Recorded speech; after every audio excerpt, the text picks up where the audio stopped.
Hello everybody, welcome to another video from the D-Class Diaries.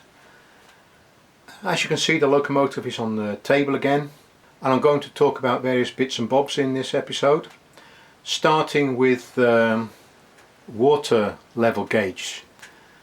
And I hope you can see that on the camera, but you can see that the glass has already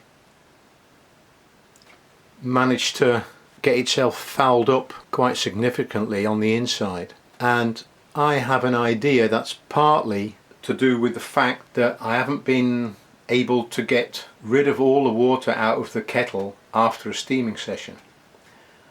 But I finally found a method to do that, and what I'd like to do is to share that method with you, just to explain it. So here we go then. Okay, so what I've done to sort of simulate that situation, I've put 40 millilitres of water into an empty boiler, and that equates to halfway between, well, halfway the glass really, as you can see there. Hopefully that's 40 millilitres. So I want to try and get rid of it. If I use the standard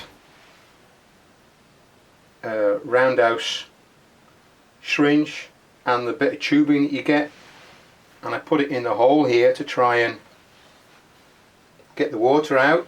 No matter how I try, you can get a little bit out, but it's next to nothing. It's actually next to nothing. So, and the reason, by the way, what I haven't explained yet, probably should do, the reason why it's so difficult to do this is because this engine has a double burner. There's one, and there's the other burner there through there. And if you imagine those gas burners, there's two rods protruding into the boiler there, and there's just no room, or hardly any room, to get a piece of pipe in between there. So what I've actually found is a piece, if I bring it up to the top view, is a piece of silicone rubber that's slightly smaller in outside diameter than the tube that you get with the roundhouse syringe. So what I'll do, I'll attach that now and show you how I get rid of the water. So here's the syringe attached, and you can see it's much more flexible, this silicone syringe. And if I put it into the filler hole at the top, and what I'm going to do, if you imagine the two burner rods are here, I'm going to try and get it around the outside one and see if we can get some water out. Let's see what we can do. It's a bit fiddly, but we'll try. Okay, you see the water's coming out, and just look at the gauge, the water gauge, while you're doing that.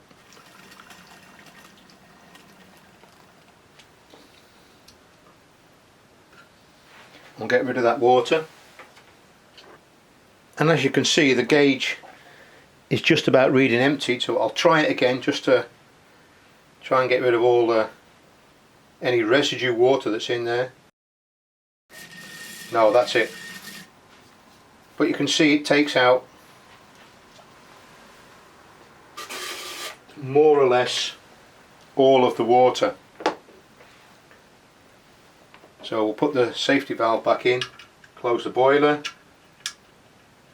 so there's no chance of anything getting in the boiler by accident. So there you go, that's my solution. On to the next subject.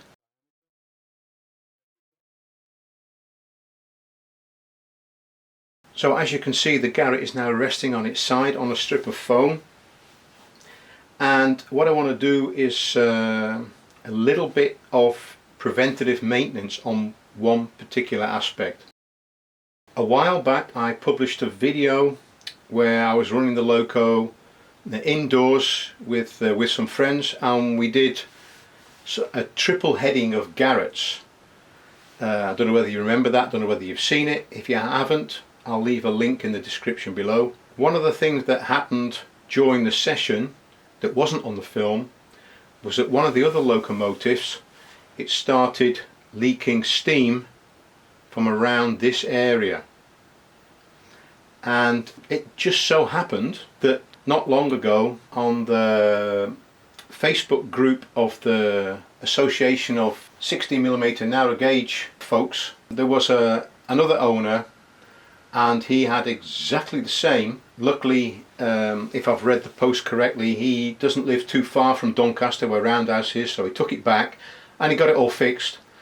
And what happened with him was that one or more of the gaskets that we're going to see in a minute involved in behind this cover were cracked. What happened on the locomotive from my friend over here during the triple running, when he had the problem, all that he had to do was actually tighten up some of the screws that we're going to see shortly.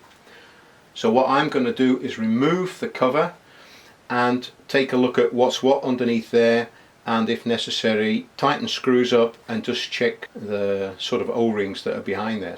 We'll crack on and we'll remove this cover.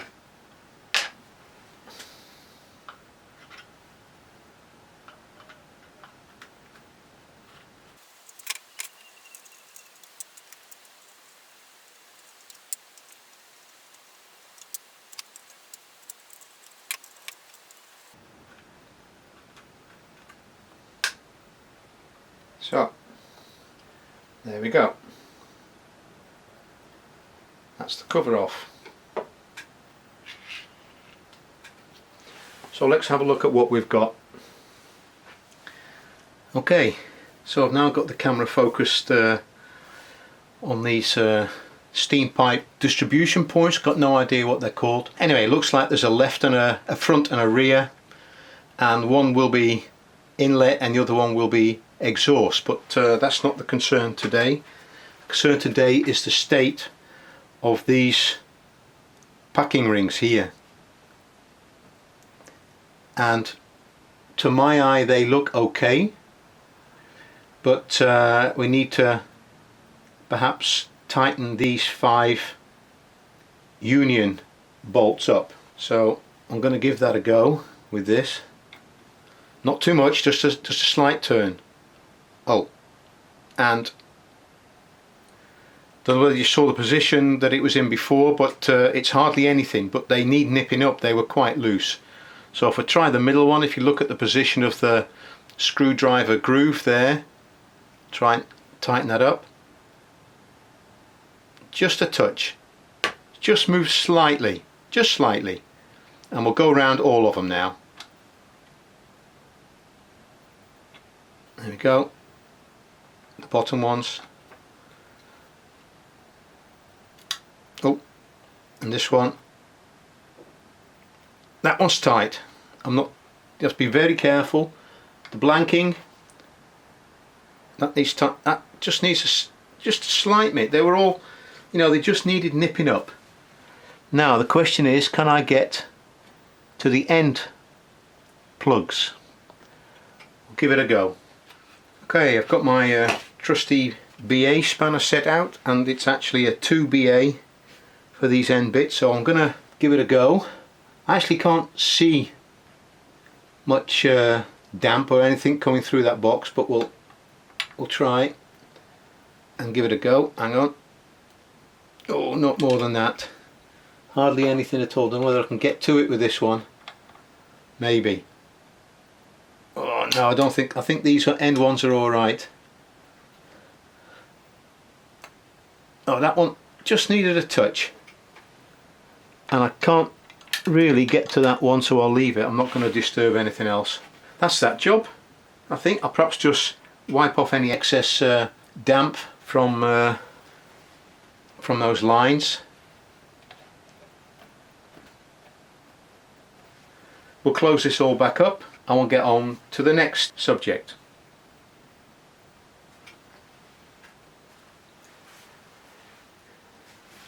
Okay, so the last topic I want to discuss, I actually had a comment in the video that I did concerning the cradle for the Garratt, but they wanted to see it actually in the box and how that looks and so on. So I thought I'd take that opportunity to show that and just share with you the routine that I do when I actually put it in the box for transport from the house to wherever I'm going. So here we have the locomotive in the cradle. There's a hook on the front and there's a safety bar at the back. Now what I also do when I'm shifting this about and it's going on a journey and so on, I give it some extra stability and protection with a bit of foam, and I put the foam between the running board and the side of the cradle in such a position that it actually covers between the chimney and the safety valve. So I put that in there like that, so it gives a little bit of extra stability sideways. So with a piece of foam on there between the running board and the cradle, I sort of secure it in place with a strap, not very tight but just enough to stop any additional movement. So there we go.